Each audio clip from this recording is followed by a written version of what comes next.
En el video a continuación explicaremos cómo citar según normas APA. Las citas existen para dar lugar a ideas que se toman de otra fuente de información en un texto y se mantienen siempre los créditos de autoría. Hay dos formas de citar según en qué se enfatice. Primero, la cita cerrada y la cita parentética. La primera de ellas, la cita cerrada, se enfatiza en el autor. Asimismo, este se incluye dentro de la redacción y presenta frases de citación. Por el contrario, la cita parentética enfatiza en el texto.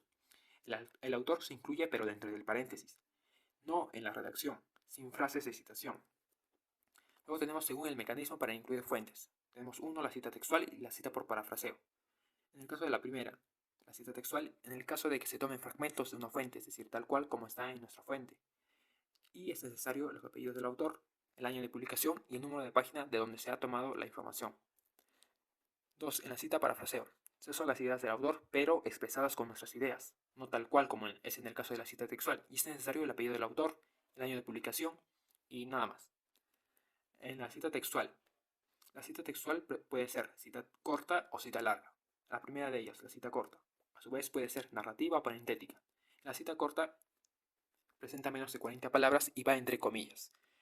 La cita narrativa, en mención del autor al inicio, se menciona el autor al inicio, tanto sus apellidos, su apellido y el año.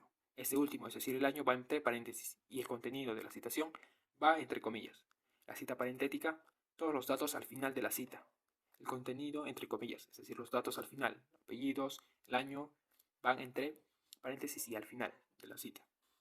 En la cita larga, presenta más de 40 palabras en párrafo diferente, sin comillas y con sangría 1.27.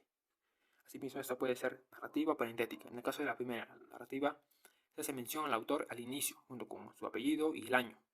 El número de página va al final, después del punto, es decir, determinado de la citación. La cita parentética, todos los datos al final de la frase citada, es decir, apellido, el año y la página. 2. La cita parafraseo. Puede ser dos, cita parafraseo narrativo, cita parafraseo parentético. En el primer caso, narrativo, se hace mención al autor, al inicio, figura su apellido y el año de publicación. En la cita parafraseo parentético, los datos al final de la frase parafraseada, es decir, apellidos, año de publicación, y cierra todo con un punto final. Por otro lado, tenemos las reglas según el número de autores, ya sea en el caso de que exista solo un autor, hayan dos, o hayan tres o más autores, o en el caso de que el autor sea corporativo con abreviación o autor corporativo sin abreviación. Todo esto se verá con mayor profundidad a continuación. Bueno, yo soy Eduardo y conmigo continuará la explicación. Reglas según número de autores. Bueno, en el caso de un autor se pueden mencionar por su primer apellido o por los dos. Y si la fuente original del autor une sus apellidos con un guión, pues este se mantiene. En el caso de dos autores, sus apellidos van separados por I. En el caso de tres o más autores, se cita el apellido del primero seguido de ET a L punto, que significa y otros. Bueno, después, tres o más autores en fuentes diferentes con igualdad de año. Pues bueno, en este caso se debe citar hasta el apellido en que se diferencien las fuentes para evitar la ambigüedad. En el caso de un autor corporativo, se usa el nombre de la organización en vez del apellido. Y si no tiene sigla, se sigue usando el nombre completo en las siguientes citaciones. Pero ¿qué pasa cuando es la primera vez que se cita? Pues tenemos que poner el nombre completo y entre paréntesis se indica la sigla. Después de la primera cita, solo se ponen las siglas. Pues bueno, otra situación es citación. Cita de dos o más trabajos en el mismo paréntesis. Pues en este caso se deben ordenar los autores alfabéticamente de acuerdo al orden de aparición en la lista de referencias. Y se separan las citas utilizando el punto y la coma.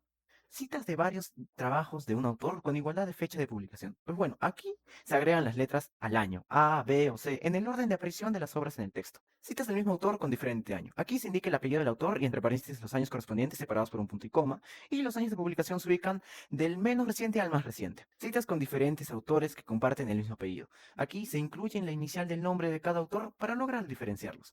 Citas de fuentes con distintas fechas por reedición o traducción. En las citas se incluyen las dos fechas, separadas por una barra oblicua. Pero ¿qué pasa cuando nuestra cita no tiene autor? Pues bueno, se citan las primeras palabras del título de la obra y el año de publicación, y se escriben las palabras del título entre comillas dobles si el texto es un artículo, capítulo de libro o página web. Pero ¿qué pasa si el autor es anónimo? Pues simplemente se pone el término anónimo y el año. Cita de publicaciones sin fecha. En estas ocasiones es necesario que se incluyan SF, que se indica sin fecha. Cita textual de material sin paginación. Pues bueno, se puede incluir en la cita textual el número del párrafo donde se encuentra el fragmento utilizado acompañado de una abreviatura PAR. Se puede usar otras orientaciones como el número de encabezado o sección. En las citaciones de obras audiovisuales se puede incluir una marca de tiempo. Cita de una cita. En esta se utiliza cuando se tiene acceso a una fuente de información a través de otra. Se recomienda hacer el menor uso posible. Citas que no requieren referencia. En estas existen unos pocos casos. Cita textual del discurso de participantes en la investigación. Se sigue el formato de citación general al interior del texto, pero sin incluir la referencia. Se puede usar un seudónimo u otro mecanismo para hacer alusión al participante. Cita de comunicación personal. Se indica la inicial del nombre y el apellido del comunicador con la fecha exacta y no se incluye la referencia al final del documento. Muchas gracias, ha sido todo por hoy. Espero que les haya servido y